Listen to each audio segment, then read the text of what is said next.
स्वागत है आपका हमारे फैक्ट जोन चैनल में। दोस्तों, क्या आपने कभी सोचा है कि कभी कभी आप अचानक दुखी क्यों हो जाते हो और कभी कभी रेस्टोरेंट को देखकर आपको भूख क्यों लगने लगती है? इन सब का जवाब है साइकोलॉजी। साइकोलॉजी एक विज्ञान है जो कि हमारे दिमाग और हमारी आदतों को जोड़ देता है। इंसान का दिमाग एक पेचीदा सिस्टम है। इसके काम करने का तरीका और इंसान के व्यवहार पर इसका प्रभाव जानना हमारे लिए बहुत जरूरी है। तो आज के इस वीडियो में हम आपको 10 ऐसे साइकोलॉजिकल फैक्ट्स के बारे में बताएंगे जिसे जानकर आप हैरान हो जाएंगे। म्यूजिक समझने की शक्ति को बदल देता है। बहुत से लोग इस बात को मानते होंगे कि म्यूजिक इंसान के मूड को बदलने की ताकत रखता है। जब भी कोई इंसान एनर्जेटिक या फास्ट म्यूजिक सुनता है तो वो खुद को भी एनर्जेटिक महसूस करने लगता है। वही अगर कोई इंसान दुखी गाने सुनता है तो वो खुद दुखी और कभी कभी डिप्रेस हो जाता है। 2011 की एक स्टडी में लोगों को एक कागज दिया गया जिसमें उन्हें खुशी और दुख के फेजेस को टिक करना था। नतीजा देखा गया कि दुखी गाने सुनने वाले लोग दुख के फेज को टिक कर रहे थे और खुशी के गाने सुनने वाले लोग खुशी के फेजेस को टिक कर रहे थे। इसे परसेप्चुअल एक्सपेक्टेशन का नाम दिया गया। इसका मतलब आप अपने कानों से जो सुनते हैं, आपका दिमाग और आपकी आंखों को वही चीजें दिखाई देती है। ड्यूनिंग-क्रूगर इफेक्ट। 1999 में 2 सोशल साइकोलॉजिस्ट ने यह खोज कर लिया था कि बुद्धिमान लोग हमेशा खुद को सामान्य व्यक्ति के जैसा मानते हैं। वो कभी भी खुद को बाकियों से ज्यादा बुद्धिमान नहीं मानते। वही एवरेज आईक्यू वाले लोग, उनको हमेशा यही लगता है कि वो बाकी लोगों से बेहतर है। अगर आपको ऐसा कोई भी मिले जो खुद को सबसे ज्यादा बुद्धिमान बताए तो वो बस ड्यूनिंग-क्रूगर इफेक्ट का शिकार है। वो बस दिखावा करते हैं, क्योंकि जो असल में बुद्धिमान व्यक्ति होता है वो कभी भी अपने ज्ञान से संतुष्ट नहीं होता। वो हमेशा खुद की काबिलियत पे शक करते हैं, क्योंकि उन्हें लगता है कि वो और बेहतर हो सकते हैं। आपने देखा होगा एग्जाम के समय जो कहता है कि उसे लग रहा है कि वो एग्जाम के लिए तैयार नहीं है, आखिर में उसके बहुत अच्छे नंबर आते हैं। गाना एंग्जाइटी को कम करता है। सोचिए कि कोई इंसान पहली बार स्कूल में भाषण देने के लिए स्टेज पर खड़ा हो जाए, वो इंसान जरूर ही एंग्जियस महसूस करेगा। ऐसे समय पे वो इंसान खुद को ठीक कैसे रख सकेगा? साइकोलॉजी ये मानता है कि ऐसे समय पे या कभी भी आप एंग्जियस हो तो आप अपना पसंदीदा गाना लगाकर खुद को उसे गाने लग जाइए। जब आप गाते हैं तो आपके दिमाग में उस समय एंडोर्फिन्स और ऑक्सीटोसिन रिलीज होता है और ये आपके स्ट्रेस लेवल को बहुत तेजी से कम कर देता है और आपके मूड को भी अच्छा बना देता है। इसके साथ ही आपके हार्ट रेट और कोर्टिसोल लेवल को भी कम कर देता है, जिसकी वजह से इंसान कॉन्फिडेंट और काम महसूस करने लगते हैं। साइलेंस की शक्ति। बहुत लोगों के साथ होता है कि किसी से बात करते समय उन्हें समझ नहीं आती कि वो आखिर क्या बात करे। ऐसे समय पे आप सामने वाले से एक प्रश्न पूछिए और जब वो आंसर दे भी दे तब भी उनकी आंखों में देखते रहिए, तो सामने वाला साइलेंस को खत्म करने के लिए कोई न कोई बात करने लगेगा। स्टडी के अनुसार ये कहा गया है कि जब भी कोई आपके सामने बात करने में हिचकिचा जाए तो आप उनसे एक सवाल पूछकर चुप हो जाइए, तो सामने वाला उसके बाद खुद ही बात करने लगेगा।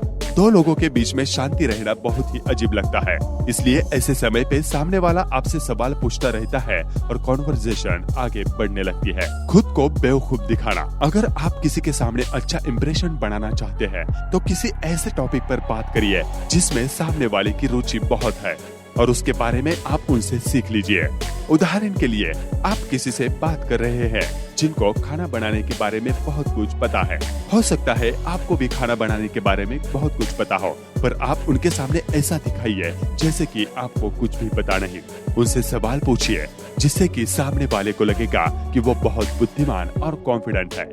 दलाई लामा कहते हैं कि जब आप कुछ कहते हैं तो आप वही दोहराते हैं जो आप जानते हैं, लेकिन अगर आप किसी को सुनते हैं तो आप कुछ नया सीख सकते हैं। The snake man. अगर आप किसी के साथ खाने पे गए और जैसी बातें हो रही है उससे आपको लग रहा है कि सामने वाले से आपका झगड़ा होने वाला है, तो आप आपके सामने रखा खाना खाने लग जाइए।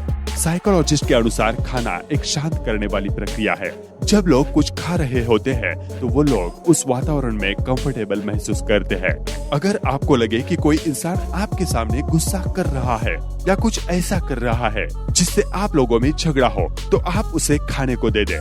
ऐसे समय पर एक मामूली चॉकलेट भी सिचुएशन को संभाल सकता है। एक आदत बनाना। क्या आपने कभी इस बात पर विचार किया है कि एक आदत को बनने में कितना समय लग सकता है?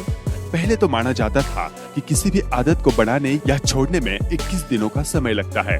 कुछ लोग इस बात को मानकर 22 दिन में क्विट कर देते हैं, क्योंकि उनकी वो आदत बन नहीं पाती। लेकिन एक नेप्सिकोलॉजिकल रिसर्च के अनुसार किसी भी आदत को बढ़ाने में लगभग 66 दिन लगते हैं। रिसर्च के अनुसार अगर आप इन 66 दिनों को 3 भागों में बांट दे तो शुरू के 22 दिन आप बहुत अनकंफर्टेबल महसूस करेंगे। अगले 22 दिन आप छोड़ने के बारे में सोचेंगे और आखिर के 22 दिन के बाद आपको वो आदत लग जाएगी और उसके बाद वो आदत आपके दिमाग और शरीर से जुड़ जाएगी और फिर आपके रूटीन में आ जाएगी।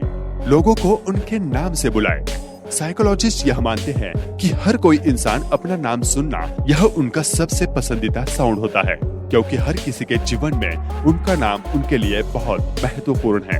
और जब कोई इंसान आपका नाम याद रखता है तो आपको बहुत स्पेशल महसूस होता है। आपने ये बात महसूस की होगी कि जब किसी को आप अपना नाम बताते हैं और उसके बाद वो अपना नाम भूल जाता है तो आपको बेइज्जती भी महसूस होती है। इसलिए जब आप किसी से बात कर रहे हैं और आप चाहते हैं कि वो आपको पसंद करे तो आप उनका नाम बार बार इस्तेमाल करें। इससे उन्हें लगता है कि वो आपके लिए अहम है और वो आपके सामने कंफर्टेबल हो जाएंगे। मल्टीटास्किंग, क्या आपको लगता है कि आप मल्टीटास्किंग कर सकते हैं? वैसे न्यूरोसाइंस के अनुसार हमारा दिमाग एक समय पर बस एक ही काम पर ध्यान दे सकता है। कई बार आप जब 2 काम साथ में करते हैं तो आपको लगता है कि आप मल्टीटास्किंग कर रहे हैं, लेकिन असल में आपका दिमाग बहुत तेजी से उन दोनों कामों के बीच अपना ध्यान बहुत शिफ्ट कर रहा होता है। हम चलते चलते एक दूसरे से बात करते हैं और ये व्यवहार ऑटोमेटिक और ऑटो पायलट मोड से होते हैं। वही ऐसे काम जिसमें बहुत ज्यादा ध्यान देने की जरूरत होती है, वह दिमाग ऐसे ध्यान शिफ्ट करने का काम नहीं कर सकता। उदाहरण के लिए किताब पढ़ते समय टीवी देखना, आपको ऐसा लगेगा कि आप दोनों भी काम साथ में कर रहे हैं, पर एक समय पर आपका ध्यान या तो टीवी देखने पर होगा या फिर किताब पढ़ने पर। एक चॉइस दीजिए। अगर आप चाहते हैं कि सामने वाला इंसान कोई ऐसा फैसला ले जो आपके लिए सही हो तो आप उसे चॉइस दीजिए, पर ऐसे चॉइस दीजिए जो आपके फैसले से मिलते जुलते हैं। उदाहरण के लिए अगर कोई अपने बच्चे को पढ़ाई करने के लिए बोलना चाहता है तो चलो पढ़ाई करो, यह कहने के बजाय आप उसे चॉइस दीजिए। आप उनसे कहिए चलो पढ़ाई कर लो, पढ़ाई का समय हो गया है, और पहले क्या पढ़ना चाहते हो, इंग्लिश या मैथ्स या फिर हिंदी। ऐसे समय में आपके बच्चे को लगेगा कि वो खुद ही यह फैसला ले रहा है। आपने देखा होगा कि रेस्टोरेंट में वेटर आपको चॉइस देते हैं। आपको लगता है कि ये आपका फैसला है, पर असल में यह फैसला उन रेस्टोरेंट के फेवर में है। तो दोस्तों, आपका साइकोलॉजी के बारे में क्या कहना है हमें कमेंट बॉक्स में लिखकर जरूर बताएं। हमारी बताई बातों से आप किस बात से ज्यादा रिलेट कर पाते हैं ये भी हमें जरूर बताएं। अगर आपको वीडियो अच्छी लगे तो इसे लाइक और शेयर करें और हमारे फैक्ट्स ऑन चैनल को सब्सक्राइब भी करें।